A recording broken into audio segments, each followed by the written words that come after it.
The bread is still warm when the ground starts to shake. Marcus dips it in olive oil. His daughter laughs at something her mother said. The table rattles. Just a tremor, nothing unusual.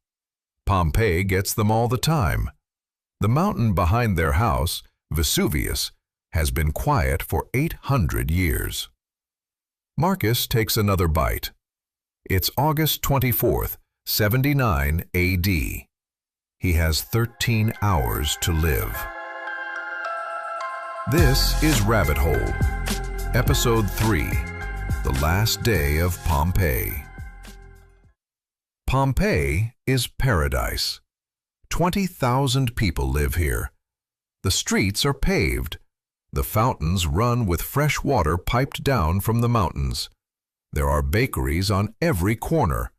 Public baths where rich and poor sit side by side in steaming pools.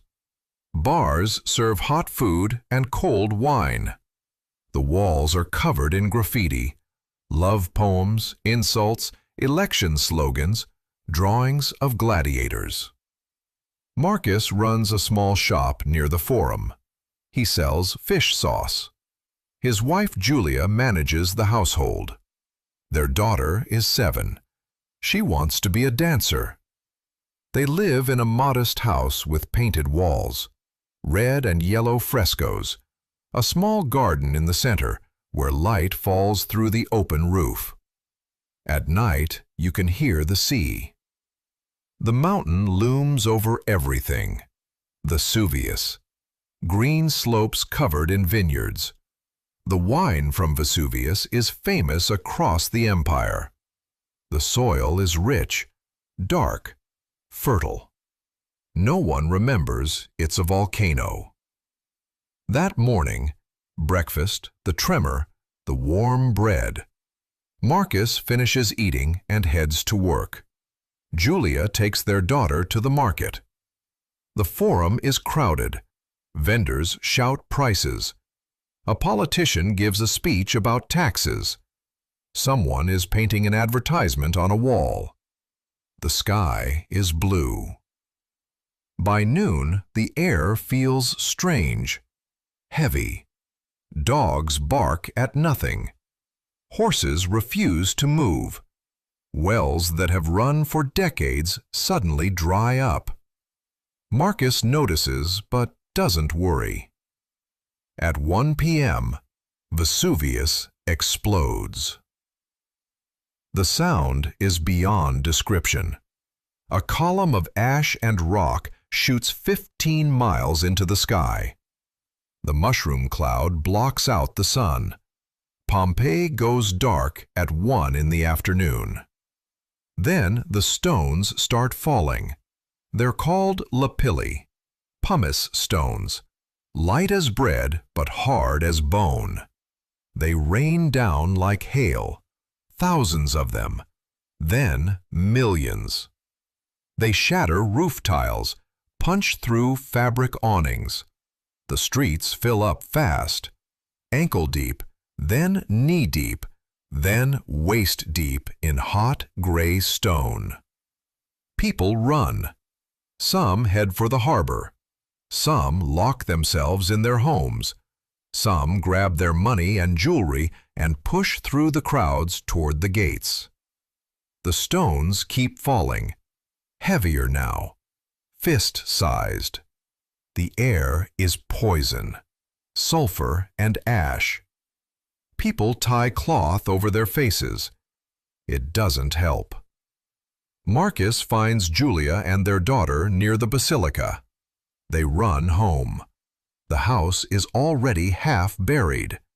They hide in a back room, wait for it to stop. It doesn't stop.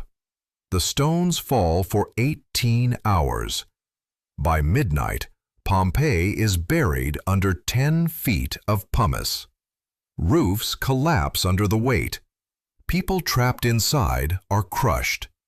Others suffocate in the ash-filled air.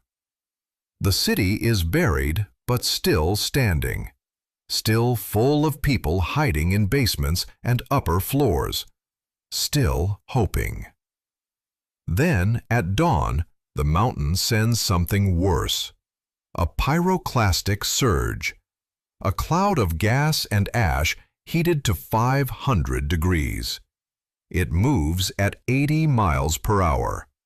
It flows down the mountain like liquid. When it hits Pompeii, every person still alive dies in seconds.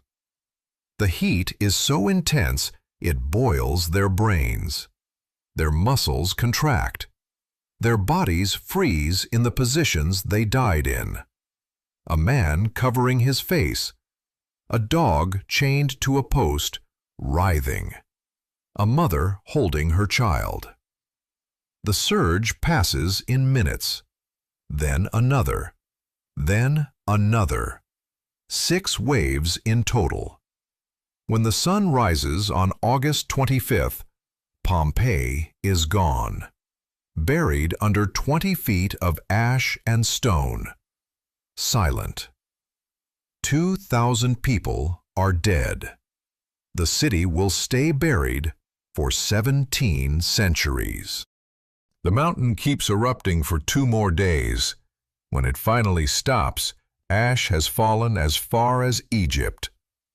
The emperor sends ships to rescue survivors from the coast, but Pompeii itself is unreachable, buried, forgotten. Eventually, even its location is lost. 1,600 years pass. In 1748, workers digging a well break through into something strange. A room. Painted walls. They've found Pompeii. The excavation begins. What they discover is a city frozen in time. Loaves of bread still in ovens. Dice still on gambling tables. Graffiti still on walls. And bodies. Hundreds of bodies. The ash that buried them hardened like concrete around their shapes. Their flesh rotted away over centuries, but the ash held the form. Archaeologists pour plaster into the hollow spaces. When the plaster sets, they chip away the ash. What emerges are the people of Pompeii, perfect down to the folds in their clothing, the expressions on their faces. A man clutches a bag of coins. A family huddles together in a doorway. A pregnant woman lies on her side. They are not skeletons. They are sculptures made by the volcano itself. Mark